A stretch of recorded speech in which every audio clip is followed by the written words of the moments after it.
Hello guys, welcome to my YouTube channel. आज हम लोग फ्रांसीसी रेवोल्यूशन, फ्रांस की क्रांति का थर्ड पार्ट पढ़ेंगे। लास्ट दो वीडियो में हमने इसकी क्रांति के बारे में कुछ डिस्कस किया था, जिसमें हमने लुई 16 के शासन से लेकर के 1792 वर्सा ऑस्ट्रिया युद्ध तक हमने पढ़ा था। आज का टॉपिक स्टार्ट करने से पहले हम कुछ पीछे का रिकैप करते हैं। लुई 16 जो कि वहाँ पे 1774 से शासन कर रहे थे, लेकिन उनके शासन के में वहाँ की जो जनता थी वो बहुत ही ज़्यादा अनसेटिस्फाइड थी, खुश नहीं थी। यानी हम कह सकते हैं कि लुई 16 जो थे वो एक अयोग्य शासक थे। वहाँ की जनता के अनुसार वो रूल कर नहीं पा रहे थे। और दूसरी तरफ एक इकोनॉमिक परेशानी भी बढ़ रही थी कि वहाँ के देश के ऊपर बहुत ज़्यादा कर्ज चढ़ रहा था, और जिसकी वजह से डे टू डे वहाँ की जनता को महंगाई का सामना करना पड़ रहा था। तो यहाँ से भी जनता अनसेटिस्फाई हो रही थी। ये एक हम इकोनॉमिक कारण कह सकते हैं वहाँ की क्रांति का। दूसरा हम सामाजिक कारण भी देखे थे कि वहाँ पे जो भी जनता थी वो 3 स्टेट में डिवाइड थी। पहली स्टेट, दूसरी स्टेट एंड थर्ड स्टेट। हमने फर्स्ट स्टेट में पढ़ा था कि पादरी लोग आते थे। सेकेंड स्टेट जो कि वहाँ के अभिजात वर्ग थे या कुलीन वर्ग थे, एंड थर्ड स्टेट जिसमें कि बाकी इन दोनों के अलावा जो भी थे वहाँ पे छोटे मोटे कारीगर, या बाद में मध्य टाइम में वहाँ पे कुछ पढ़े लिखे लोग भी आ गए थे। बेकरी वाले, मोची या छोटे मोटे दुकान वाले, उद्योग धंधे वाले जितने भी थे सारे थर्ड स्टेट में आते थे। वहाँ पे थर्ड स्टेट के जो लोग थे उनके साथ समस्या बहुत बड़ी थी कि टैक्स भी पे वही करते थे और उनके पास जो रिसोर्सेज था वो बहुत कम था। इसके अलावा जब वहाँ पे जब महंगाई बढ़ने लगी, कर्ज बहुत ज़्यादा हो गया, दे पाना बहुत मुश्किल हो रहा था, तो राजा ने सोचा कि टैक्स को हम बढ़ा देते हैं। टैक्स बढ़ाने से राजा के खजाने में कुछ पैसे आ जाएंगे जनता से। लेकिन ये बात जनता के द्वारा स्वीकार नहीं किया गया। वहाँ पे जो स्टेट जनरल की मीटिंग बुलाई जाती थी कर को अनुमोदन करने के लिए, नए कर का, जो कि हमने पढ़ा था कि लास्ट जो वो मीटिंग हुई थी स्टेट जनरल की वो 1614 में हुई थी, लगभग लुई 13 के टाइम में, और 175 ईयर्स बाद उसको वापस बुलाया गया था। उस मीटिंग की बैठक कराने की निश्चय की गई थी। लेकिन जो वहाँ की जनता थी, यानी जो थर्ड स्टेट के लोग थे, उन्होंने उस मीटिंग का बहिष्कार कर दिया। इसका भी हमने कारण पढ़ा था कि यहाँ पे प्रत्येक वर्ग से एक वोट जाता था, यानी पर्सन से वोट नहीं जाता था, कैटेगरी के अनुसार वोट होता था। लेकिन जो थर्ड स्टेट के पीपल थे, थर्ड स्टेट की जो जनता थे, वो डिमांड कर रहे थे कि पर पर्सन वोटिंग हो यहाँ पे।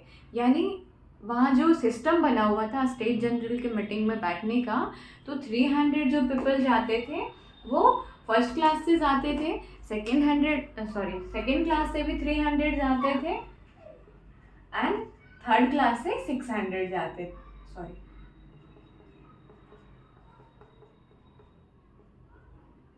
इस तरह से हमने देखा था। तो यहाँ पे ये पूरे 1200 पीपल इस स्टेट जनरल के मीटिंग में पार्टिसिपेट करते थे। अब तो यहाँ तक हो गया कि ये पार्टिसिपेट तो कर रहे हैं, यहाँ पे इनकी संख्या भी ज़्यादा है। अगर इनको पर पर्सन वोटिंग राइट दे दिया जाए तो ऐसे भी यही जीतने वाले थे। लेकिन राजा ने इसको बहिष्कार कर दिया। राजा ने इनके प्रस्ताव को ठुकरा दिया, उन्होंने नहीं माना। तब इन्होंने क्या किया कि नेशनल असेंबली का गठन कर दिया। इन्होंने घोषणा किया कि जब तक राजा के ऊपर कोई अंकुश लगाने वाला संविधान नहीं आ जाए, या कोई ऐसा इनका वहाँ पे नियंत्रण नहीं हो जाए जो राजा के ऊपर नियंत्रण रखे, कोई ऐसी पावर ना आ जाए, तब तक ये नेशनल असेंबली का नहीं करेंगे ख़त्म। इसके बाद इन्होंने वास्तिल्य के किला प्रथावा बोल दिया, जो कि वहाँ के राजा का निरंकुशता का प्रतीक था। और ये बात जब राजा को पता चली तो राजा ने फिर इन्हें स्वीकार कर लिया, यानी नेशनल असेंबली को ये पावर दे दी गई कि अब वो अपना संविधान बना सकते हैं।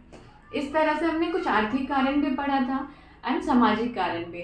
जब इन्हें संविधान बनाने की नेशनल असेंबली को अधिकार दे दिया गया तो नेशनल असेंबली फाइनली वहाँ अधिकार बनाती है। लेकिन वहाँ पे भी जनता को 2 पार्ट में डिवाइड कर दिया जाता है। पहला हमने पढ़ा था सक्रिय नागरिक यानी एक्टिव सिटीजन, एंड दूसरा जो हमने पढ़ा था पैसिव सिटीजन। यानी एक्टिव सिटीजन में उन्हें डाला गया जो टैक्स पे करते थे, यानी जो 3 दिन के मजदूरी के बराबर टैक्स पे करते थे, एंड जिनकी आयु 25 ईयर से अधिक थी। एंड महिला को इन सारी चीज़ों से अलग रखा गया। फीमेल को किसी भी तरह की राइट नहीं दी गई।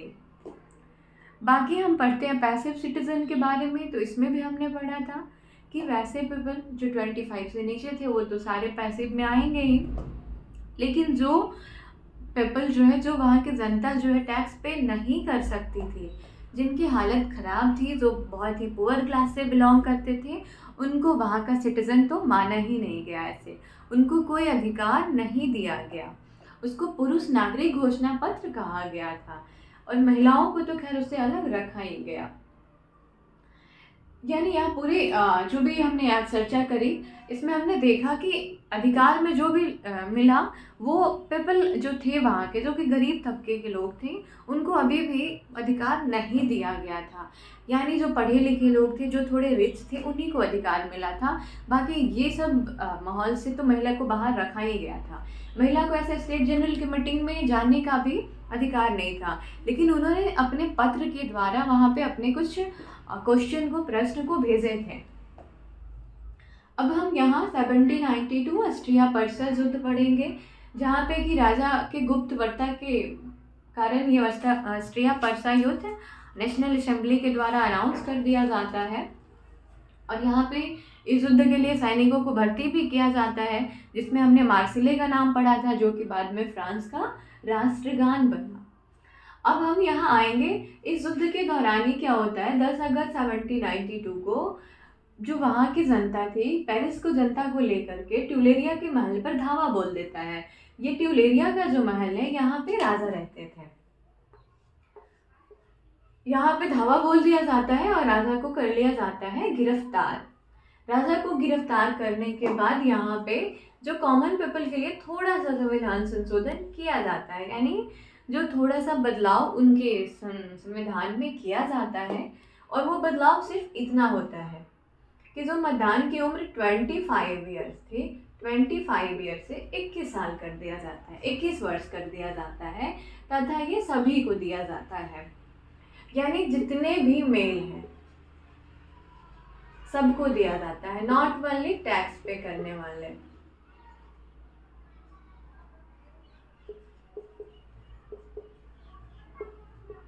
जो सिर्फ टैक्स पे कर सकते हैं उनको नहीं दिया जाता है, बल्कि ये सबको दिया जाता है। तो यहाँ पे थोड़ा सा संशोधन होता है। इसके बाद हम पढ़ेंगे 21 सितंबर 1792। यहाँ क्या होता है कि ये पूरे राजतंत्र का फाइनली खत्म कर दिया जाता है। अब राजतंत्र समाप्त हो चुका था पूरी तरह से, और संवैधानिक राजतंत्र वहाँ आता है। संवैधानिक राजतंत्र ही चल रहा था अभी तक। संवैधानिक राजतंत्र अब खत्म होगा और उग्र गणतंत्र आएगा। संविधान के द्वारा वहाँ के, संविधान के अंदर रहकर वहाँ के राजा जो शासन कर रहे थे, तो हम इसलिए उसको संवैधानिक राजतंत्र कहेंगे।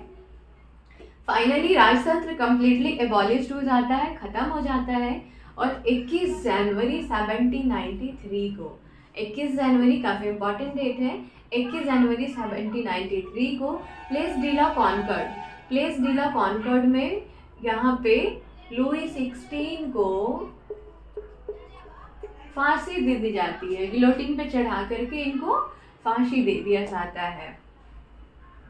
इस तरह से फाइनली फ्रांस में जो राजतंत्र था अब वो खत्म हो गया है। ये पूरे फ्रांसीसी क्रांति में हम यहाँ के जो भी गणतंत्र है या राजतंत्र है या जो भी अलग अलग तरह के वहाँ पे जो शासन हुए, हम उसके 4 पार्ट पढ़ेंगे। पहला जो हम पढ़ेंगे संवैधानिक राजतंत्र, जो कि अभी अभी ख़त्म हुआ 1789 से। 1789 में नेशनल असेंबली को मिला था अधिकार संविधान बनाने का। वहाँ से लेकर के 92 तक, जब तक कि राजा को गिरफ्तार नहीं कर लिया जाता है उनके महल से, यहाँ तक चलता है। यहाँ पे नेशनल असेंबली के अंतर्गत रह करके यहाँ के शासक जो है वो रूल करते हैं। इसके बाद हम दूसरा पढ़ेंगे उग्र गणतंत्र, जो कि अब शुरू होगा, जिसमें मैक्सिमिलियन रॉबस्पियर का नाम आएगा, इम्पॉर्टेंट है। रॉबस्पियर का नाम इसमें हम पढ़ेंगे और जैकोबिन क्लब भी पढ़ेंगे।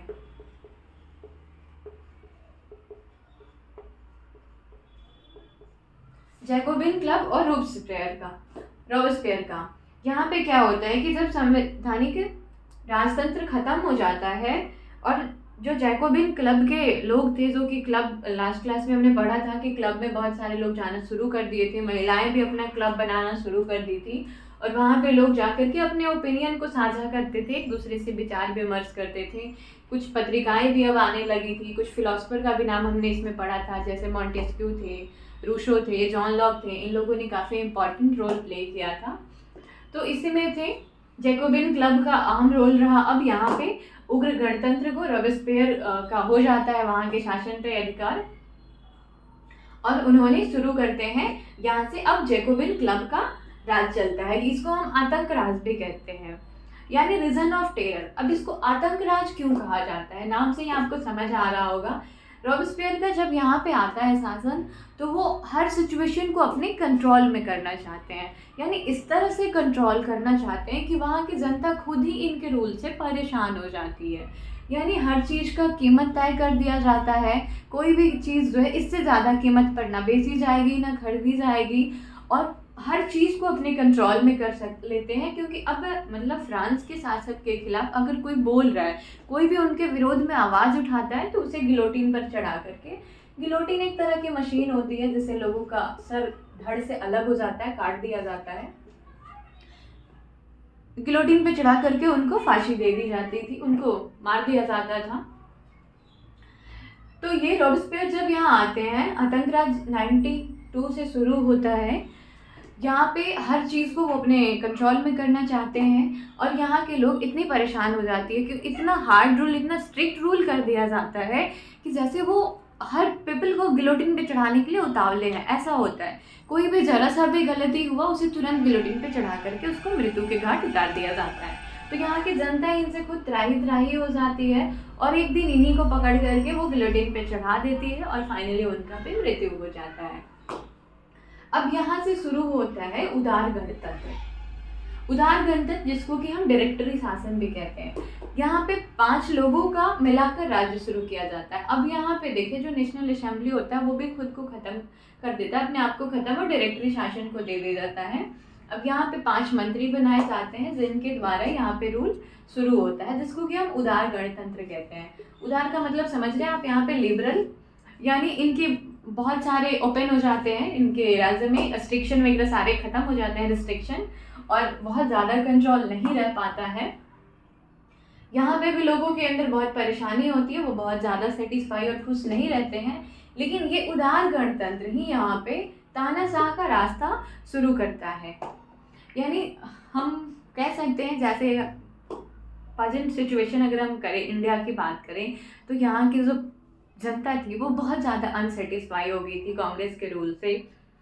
किसी को भी हैप्पीनेस नहीं मिल रहा था, किसी को खुशी नहीं मिल रहा था और इस वजह से वो बीजेपी को और आप देख सकते हैं कि यहाँ पे कितने समर्थक हो गए हैं बीजेपी का।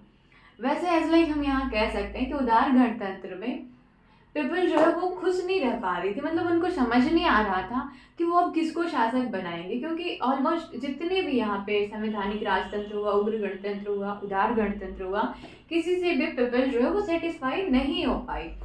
वही महंगाई बढ़ते जा रहे थे, वार हो रहे थे, कुछ भी खत्म नहीं हो रहा था। नेपोलियन बोनापार्ट जो कि एक सैनिक था, अब इसका रास्ता वहाँ पे धीरे धीरे शुरू होता है, इसकी शासन शुरू होगी, तानाशाही साम्राज्यवाद होगा। नेपोलियन बोनापार्ट आता है, पहले तो वो लोगों को सपने दिखाता है, उन्हें एक तरह से मोबिलाइज करना हम कह सकते हैं, पीपल उस पर विश्वास करते हैं, वो अपने साम्राज्य को विस्तार करता है, कई कंट्री पे ऐसे वार जीतना, क्षेत्र को अपने एरिया बढ़ाना, और इस तरह से धीरे धीरे ये पीपल को पूरी तरह से अपने ऊपर अपने विश्वास में ले लेता है, हम कह सकते हैं। और देन शुरू होता है यहाँ पे तानाशाह। जैसे हम जर्मनी 9th क्लास का जो पढ़े थे, जर्मनी में हिटलर का तानाशाही, वैसा ही दिखेगा बिल्कुल आपको यहाँ पे भी, कि नेपोलियन किस तरह से पूरे पब्लिक को अपने विश्वास में लेकर के वहाँ पे तानाशाही शुरू करता है। नेपोलियन कोड के बारे में भी हम पढ़ेंगे इसमें। ये पूरे फ्रांस के ऊपर कब्जा कर लेता है, फ्रांस के बाकी अगल बगल के जो राज्य थे उसको भी जीत लेता है। लेकिन नेपोलियन की वजह से समस्या इंग्लैंड को होने लगती है। इंग्लैंड जो है वो नेपोलियन के बढ़ते पावर को देख करके, शक्ति को देख करके, साम्राज्य विस्तार को देख करके डर जाता है, क्योंकि उस समय उसका भी औपनिवेशिक शासन बहुत सारे देशों पे था। तो नेपोलियन जैसे ही दूसरे देश को जीतता तो उसके सारे उपनिवेश फिर खत्म हो जाते। तो अब यहाँ पे वाटरलू का युद्ध होता है, और वाटरलू के युद्ध में 1815 में वाटरलू वार होता है। और वाटरलू वार में ब्रिटेन, ऑस्ट्रिया, पर्सा, इटली आदि देश मिल करके इसको हरा देते हैं नेपोलियन को, और फिर यहाँ से ये तानाशाही साम्राज्य जो है वो खत्म हो जाता है।